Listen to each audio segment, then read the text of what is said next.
ज्या माय माऊलीने आपल्याला जन्म दिला, ज्या माऊलीने आपल्याला रक्ताचं पाणी करून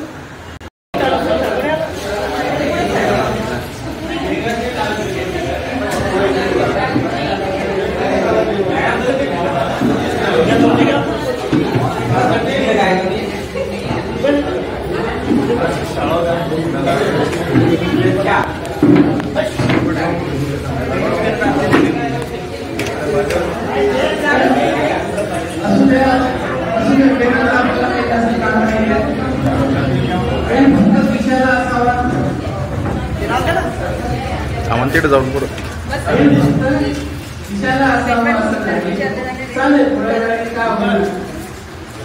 काम नाही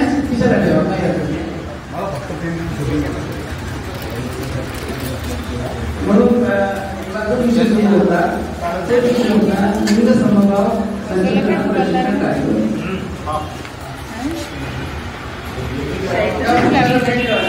प्रशिक्षणाला सुरुवात करू.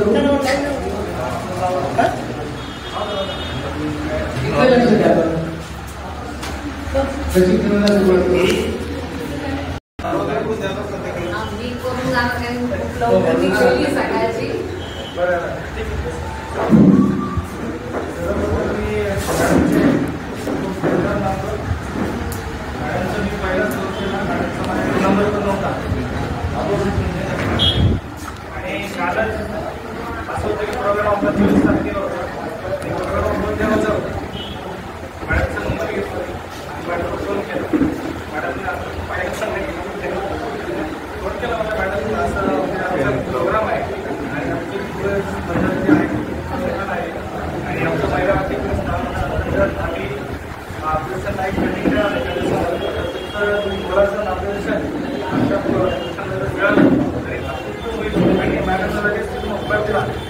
परत मी एकदा महिला आर्थिक विकास महामंडळ स्थापित करण्यासाठी लोकसंचालित साधन केंद्र सिल्लोडच्या वतीनं मॅडमचं मी परत एकदा समज करतो. परत एकदा मी सर्वांना विनंती करतो की त्यांनी टाळ्यामध्ये विनंती करतो की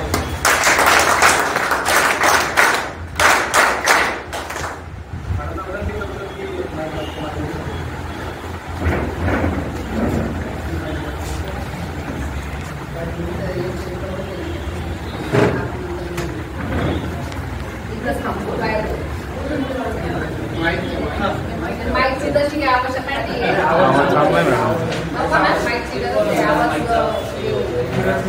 क्रांतिज्योती सावित्रीबाई फुले यांना विनम्र अभिवादन करून मी SBI आरती जाधव छत्रपती संभाजीनगरच्या दामिनी पथकाला कार्यरत आहे. आणि यापूर्वी बऱ्याच कोणाला माहिती असेल 2021-22 ला वडोदरा पोलीस स्टेशनला होते. त्यानंतर मी जिल्ह्याच्या दामिनी पथकाला कार्यरत आहे.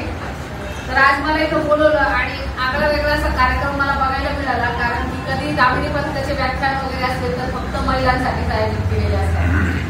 तर खूप कमी प्रमाणात असं होतं की जिथं मला पुरुषांशी इंटरॅक्शन करायला वेळ मिळतो, कारण की पुरुष किंवा यंगस्टर मुलं हे आम्हाला भेटत नाही प्रेक्षक वर्गामध्ये. मुलं जर भेटले तर ते शाळा कॉलेजेसचे असतात, पण त्याच्यानंतरचे जे गृहस्थ वर्गातले जे काही पुरुष आहेत ते आम्हाला भेटत नाही. आपण बघतो की जगण्यामध्ये आपले 2-3 आश्रम असतात, गृहस्थ आश्रम वगैरे. तर तुम्ही गृहस्थ आश्रमातले व्यक्ती मला भेटले, त्यासाठी मला खूप छान वाटते की ह्या वर्गातल्या ह्या वयोगटातल्या व्यक्तींना मार्गदर्शनाची गरज आहे. कारण की कुठेतरी पुरुष वर्ग चुकतो आणि त्यामुळेच घरातले बदल आपल्याला पाहायला मिळते. आजकाल जे गुन्ह्यांचं प्रमाण आपण बघतोय, तर त्यात कुठेतरी हा बदल होणं गरजेचं आहे. कारण की आता आम्ही बरेच गुन्हे बघितले, काम असेल तर मुलीला दुकानात जायचं, दूध बॅग आणायची, काही काम सांगायचं मुलांना. तिथूनच आपला स्त्री पुरुषचा भेदभाव सुरू होतो आपल्या राहत्या घरातून. तो कमी करा, कारण की तुमच्यातलेच पालक नंतर माझ्याकडे जे महिला तक्रार निवारण कक्ष तिथं तुम्ही अर्ज घेऊन येतात. का तर मॅडम मुलीचं लग्न करून दिलं, जावयाचं बाहेर अफेअर चालू आहे, जावई दारू आहे, जावयाचं बाहेर प्रेम प्रकरण झालं, ह्या तक्रारी घेऊन नंतर तुम्ही आमच्या ऑफिसला येतात. काय जमवलेले कोणी असतात, तुम्हीच जमवलेलं असतं. नंतर ह्या गोष्टी तुम्हाला फेस कराव्या लागतात. आणि मग कायम स्वरूपी जर समझोता झाला, ती नांदायला गेली तर ठीक, पण ती नांदायला गेली नाही तर काय स्वरूपी ती तुमच्या पदरी असेल, तिचं जे काही मूल झालेलं असेल तेही तुम्हाला सांभाळावं लागतं. मग त्यामुळं सर्व पुरुष पालकांना कळकळीची विनंती, एकतर मुलीने शिकू दे. आपल्या पुरुष वर्गाची काय मानसिकता झालेली आहे की आपल्या पंचक्रोशीत जर एखादी मुलगी पळून गेली तर आपल्याला लगेच टेन्शन यायला लागतं की आज यांच्या घरात झालेले, उद्या माझ्या घरी. मग चांगलं स्थळ आलं तर आपण लगेच